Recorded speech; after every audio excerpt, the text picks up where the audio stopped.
Hello hi guys, ఇది వచ్చేసి TTC కోసం రెడీ చేసిన హ్యాండ్ మేడ్ వర్క్. ఇది అది నోటిఫికేషన్ ఎప్పుడు విడుదలవుతుంది, దానికి ఏ విధంగా ప్రాసెస్ ఉంటుంది, కంప్లీట్గా వీడియో తేబోతున్నాను. లైక్ చేయండి, సబ్స్క్రైబ్ చేయండి. Thank you.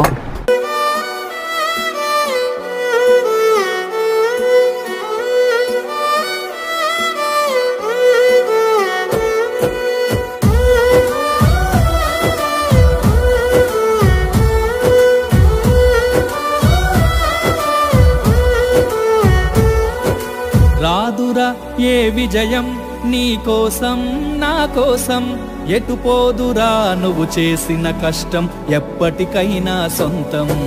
రాదురా ఏ విజయం నీ కోసం నా కోసం, ఎటుపోదురా నువ్వు చేసిన కష్టం ఎప్పటికైనా సొంతం.